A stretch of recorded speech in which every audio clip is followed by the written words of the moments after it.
Թուրքիայի պաշտպանության նախարարությունը հայտնել է Վրաստանում թուրքական ինքնաթիռի կործանման հետևանքով զոհվածների անունները։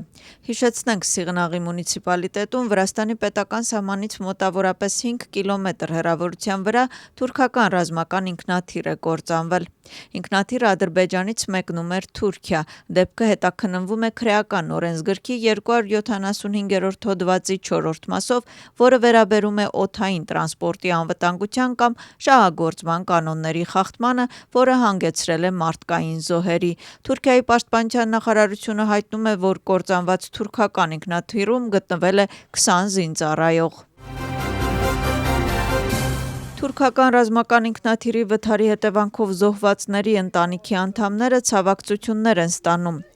Ընտանիքի անդամները հանդիպել են Թուրքիայի պաշտպանության նախարարության ներկայացուցիչների հետ, վերջիններս տեղեկություն են տրամադրել քննչական գործողությունների ընթացքի մասին։ Նրանք նաև խոսել են վթարի հնարավոր պատճառների մասին։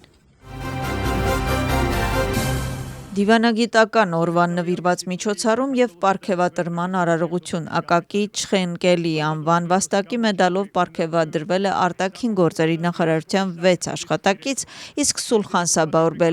անվան վաստակով 3 դիվանագետ։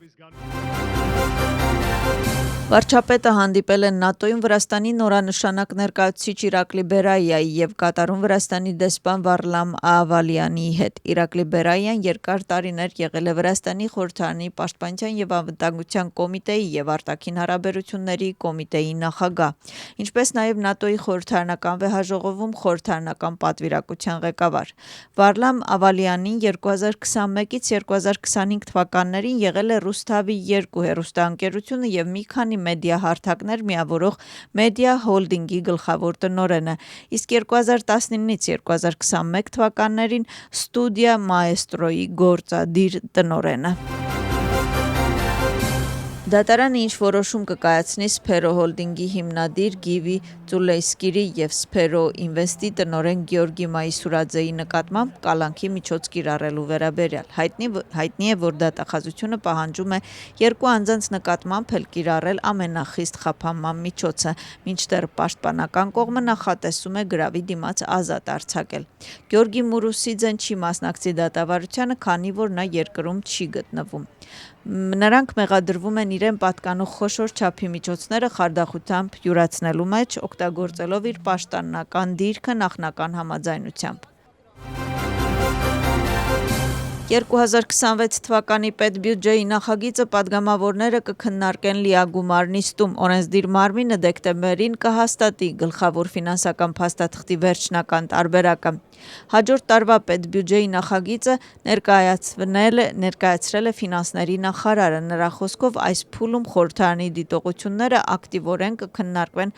նախարարությունների հետ, իսկ 2 շաբաթից կներկայացվի ուղղված վերջնական տարբերակը։ Նիստը շարունակվում է հարց ու պատասխանի ռեժիմով։ Պատգամավորները հիմնականում հետաքրքրված են կրթության ոլորտի կապիտալ ծախսերով, սոցիալապես անապահով խավերի հարցերով, կենսաթոշակներով և աշխատավարձերի բարձրացմամբ։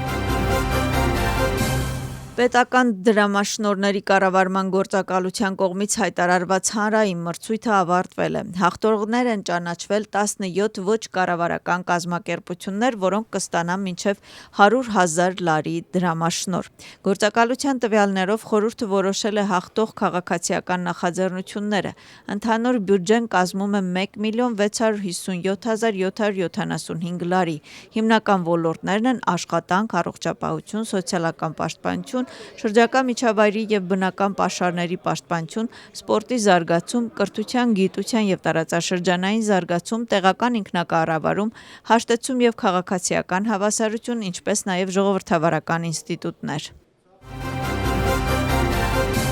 Օլիմպիական կոմիտեում տեղի է ունեցել գործադիր կոմիտեի նիստը։ Օլիմպիական համերաշխություն ծրագրի ֆինանսավորմամբ Լոս Անջելեսում կայանալիք 2028 թվականի օլիմպիական խաղերի նախապատրաստական շրջանում 6 վրացի մարզիկներ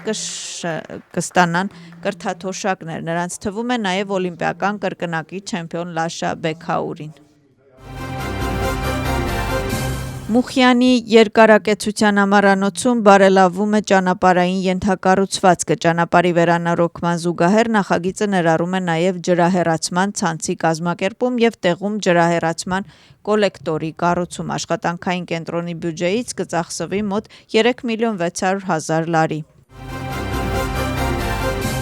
Պրիվատիզացիայի կանոնների փոփոխություններ Վրաստանի խորհրդարանը երրորդ ընթերցմամբ քննարկել է պետական գույքի մասին օրենքի նախագիծը։